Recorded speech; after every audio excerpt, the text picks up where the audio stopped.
You know, Shaitan wants that you worry about the future. That you just keep worrying. What's my son gonna do? Is he gonna rebel? What's my daughter gonna do? What's my husband gonna do? What's my wife gonna do? And you keep worrying about other people and what they're gonna do and how they're gonna feel. Like you're in charge of them or you're in control of them. We're barely in control of ourselves. But we think we can control what everybody else around us is gonna do and what their future is gonna be, and we wanna control their future. You'll have a mother dying every day. Why isn't my daughter who's married, why isn't she having a baby? When is she gonna have a baby? When is she gonna have a baby? And she's calling her and saying, you know, Allah wants you to have a baby. Allah doesn't want her to have a baby, you want her to have a baby. I don't know what email you got from Allah that you told her. But this is in your mind, you just want these anxieties, worldly things that you want is all you think about for the future. I don't have it, I just worry about it. I don't know why I don't have it. And you're just consumed by that, completely consumed by that. It could be the most innocent of things, but Shaitan wants you to be that way because when you do that, you're not happy with what Allah has given you, number one. And you easily forget that the one in charge is Allah. And the one in control over everyone is Allah. I am actually not in charge of my children. Once they get to a certain age, what they do is between them and Allah. All I can be is an advice, that's all I can do. But their decisions are going to be theirs. If our Messenger ﷺ can turn to his daughter and say, Ya Fatima bint Muhammad, ittaqillah fa inni la amliku laki min Allahi shay'a. Fatima, daughter of Muhammad, be mindful of God yourself because I won't have any control when it comes to standing in front of Allah. I won't be able to help you. That's what he tells his own daughter.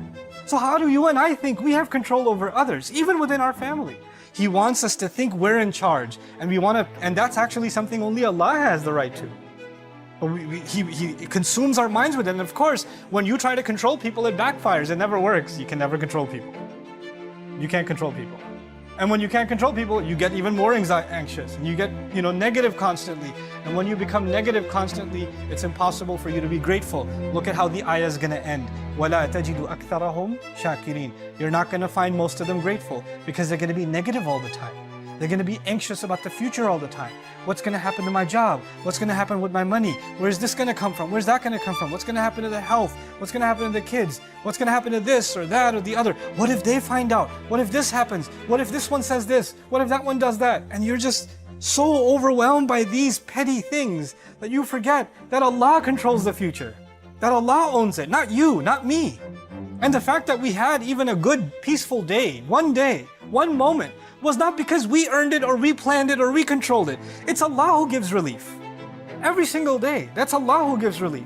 The fact that our bodies are still functioning and we're sitting here in the Friday prayer is Allah giving us relief, Allah giving us ability. And we forget that and we think that we have to figure all the future out.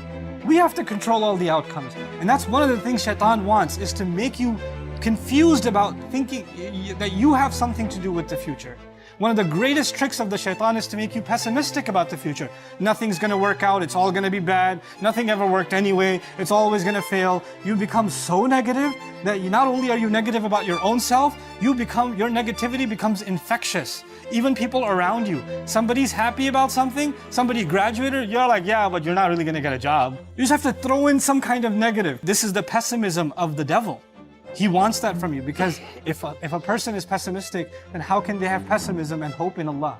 How can they have pessimism and reliance in Allah? Then with what heart are they making dua to Allah? If they've already accepted defeat inside, then nothing's going to work out. Then they have no expectation from Allah. Then they're the most essential relationship we have with Allah, which is that of asking Him, having hope in Him. You cut that off. You're hopeless. And what is Shaitan by definition? He's hopeless. And he wants you to become hopeless.